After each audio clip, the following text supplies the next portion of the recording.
Yang saya hormati Ketua MPR Republik Indonesia, yang saya hormati para Menteri Kabinet Indonesia Maju.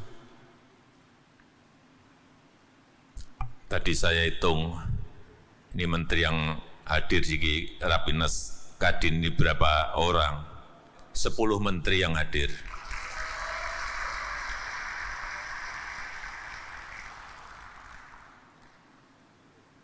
Betapa sangat pentingnya Kadin bagi negara kita. Sehingga menteri-menteri semuanya hadir. Ini saya baca sekalian, tadi saya hitung, saya tulis. Pak Menko Ekonomi, Pak Menko Marinvest, Pak Menteri Sekretaris Negara, Ibu Menteri Keuangan, Pak Mendak, Menteri Perdagangan, Ibu Menaker, Pak Menteri Investasi, yang dari tadi pagi mengawal saya agar saya bisa hadir di sini.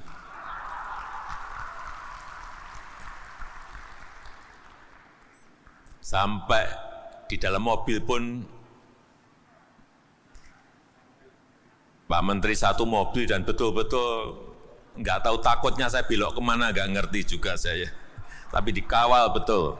Pak Menteri Perindustrian, Pak Menkom Info, Pak Menteri KKP, Pak Menteri Koperasi dan UKM, Pak Wamen, BUMN, 10 menteri hadir semuanya. Yang saya hormati Gubernur Provinsi Bali, yang saya hormati Ketua Dewan Komisioner OJK, yang saya hormati Ketua Umum Kadin, Bapak Arsyad Rashid, beserta Ketua Dewan Pertimbangan Kadin, Bapak Antitya Bakri, beserta seluruh Ketua Dewan Penasehat, Ketua Dewan Pakar, Ketua Dewan Kehormatan, serta Wakil Ketua Umum, dan seluruh Ketua dan jajaran pengurus Provinsi, Kabupaten, dan Kota, seluruh anggota Kadin Masa Bakti 2021-2026, Bapak Ibu hadirin undangan yang berbahagia. Tantangan demi tantangan terus menghadang kita. Jangan ada yang berpikiran bahwa pandemi ini telah selesai. Memang pada hari ini kalau kita lihat kasus yang dulu di pertengahan bulan Juli, kasus harian kita di angka 56.000. Kemarin kita berada di angka 311 kasus harian. Ini patut kita syukuri, berkat kerja keras kita, kerja gotong royong kita. Tetapi sekali lagi, hati-hati, tantangan ini belum selesai.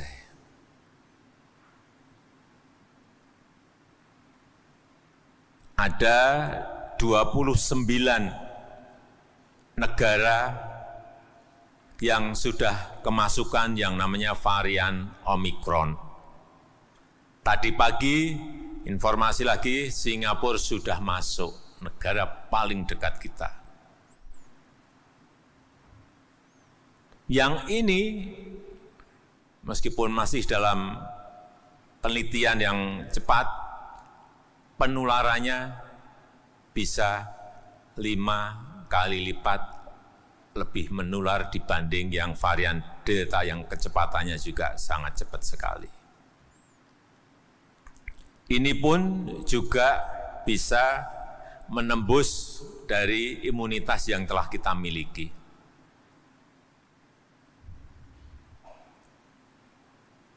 Oleh sebab itu, sekali lagi kita semua tetap harus waspada dan hati-hati. Hati-hati. Tetapi juga jangan kita ini terlalu ketakutan dan kekhawatiran yang amat sangat. Tetap harus optimis.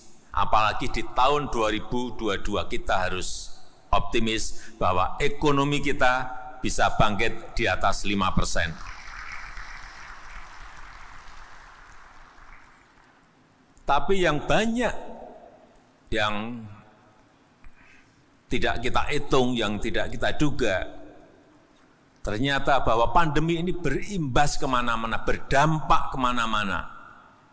Kita tahu karena pandemi beberapa negara langka energi. Karena pandemi beberapa negara langka kontainer. Baik itu kontainer antar negara maupun antar provinsi dan antar pulau.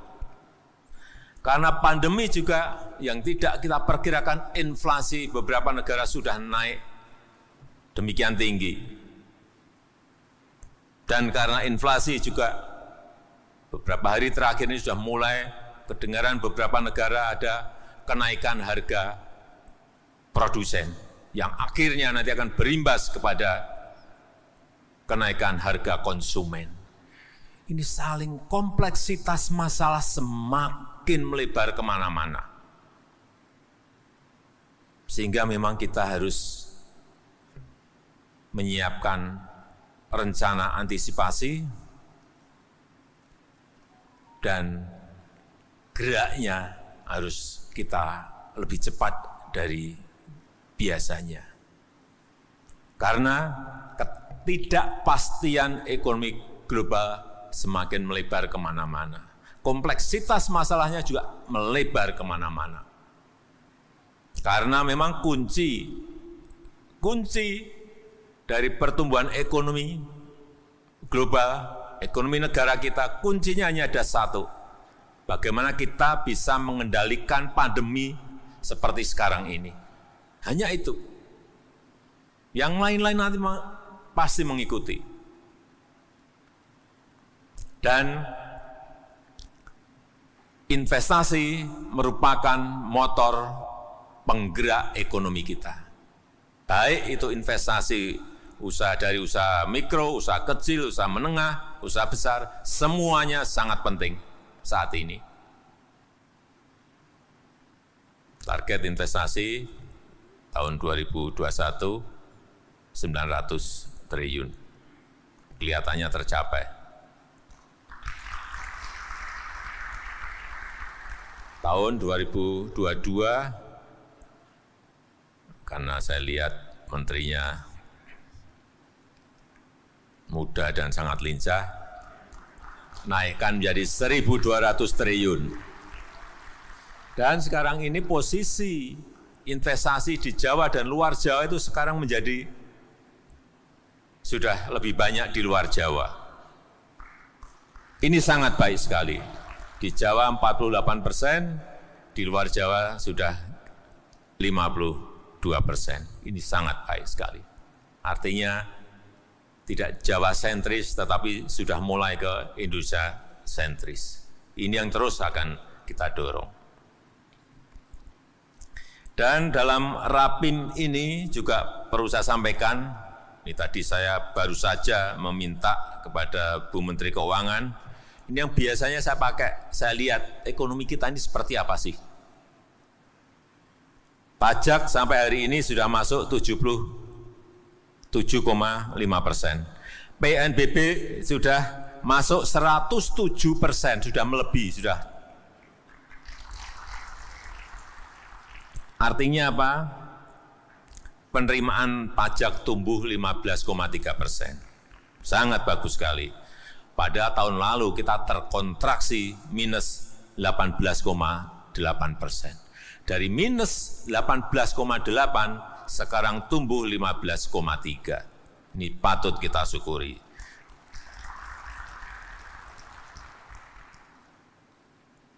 PNBP juga tumbuh 25,2%. tahun 2021, tahun lalu minus 16%. Ini angka-angkanya baik. Sudah kita ini sudah senang banget melihat angka-angka seperti ini, tapi begitu mendengar Omikron,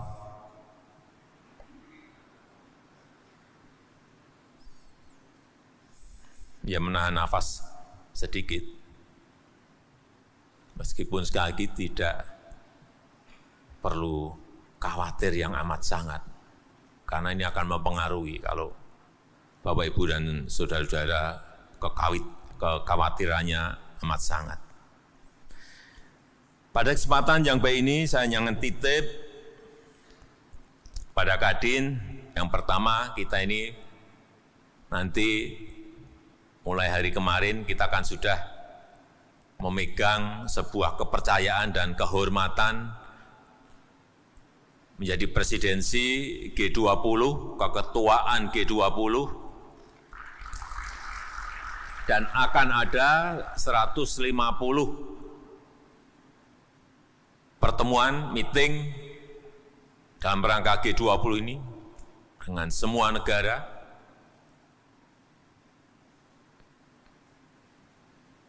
Fokus kita adalah nanti kita akan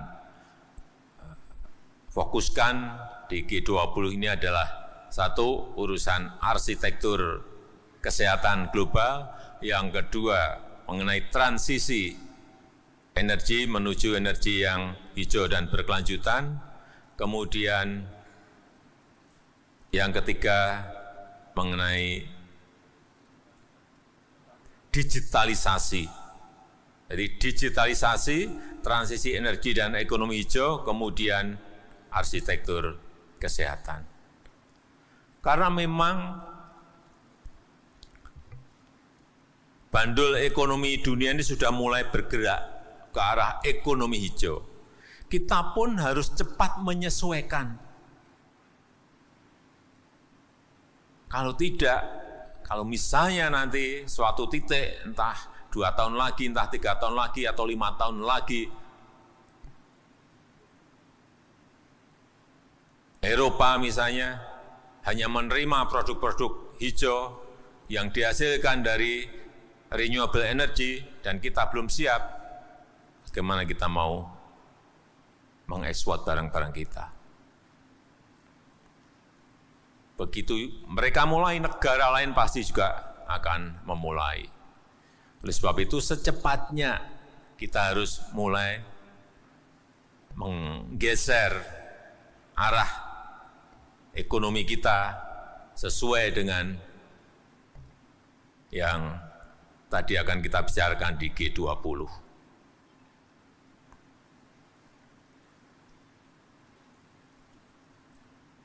Transisi energi misalnya, keuntungan kita memiliki sumber daya alam yang melimpah untuk ini, untuk renewable energy yang menghasilkan energi hijau.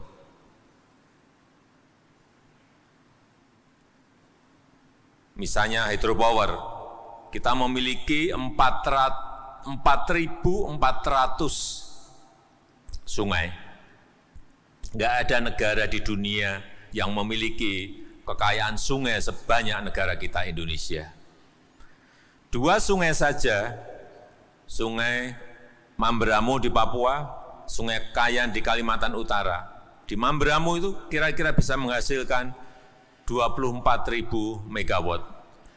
Di Sungai Kayan di Kalimantan Utara bisa menghasilkan kira-kira 11.000 sampai 13.000 megawatt. Baru 2 sungai. Kita memiliki sekali lagi 4.400 sungai.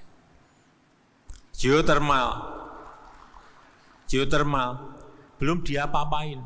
Kekuatan kita 29.000 yang baru sekarang ini baru kepakai kira-kira 2.000-an. 10% belum ada.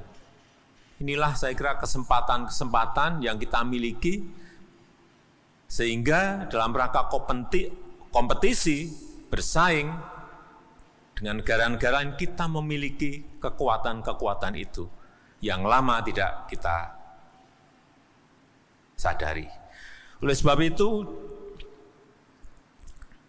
dalam rangka reformasi ekonomi, reformasi struktural, pendampingan UMKM. Saya minta nanti di dalam Rapim, Bapak Ketua, Kadin lebih mendetailkan lagi sebetulnya apa sih kebutuhan lapangan, tantangan yang ada di lapangan, kemudian keinginan-keinginan pelaku seperti apa, lebih detail lagi. Sehingga kalau pemerintah membuat kebijakan besarnya, didetailkan oleh Kadin, sehingga nanti ketemu antara pelaku dan pembuat kebijakan. Kemudian yang kedua, yang tadi saya sampaikan juga mendetailkan lagi transformasi ekonomi kita menuju tadi green economy, green energy, green tourism, blue economy. Detailnya seperti apa menurut para pelaku? Yang dibutuhkan apa menurut pelaku? Dan keinginan-keinginannya seperti apa, sehingga akan ketemu nanti. Ini ada kebijakan, ini ada implementasi pelaksanaan. Kalau diketemukan, akan menjadi sebuah kekuatan yang besar. Saya rasa itu yang bisa saya sampaikan pada kesempatan yang baik ini, dan saya ingin mengucapkan selamat kepada Bapak Arsyad Rashid, Bapak Anindya Bakri, dan seluruh jajaran pengurus Kadin untuk masa bakti 2021-2026, meskipun dihadapkan pada banyak tantangan, tapi saya yakin komposisi kepengurusan yang ada sekarang ini adalah komposisi yang sangat baik.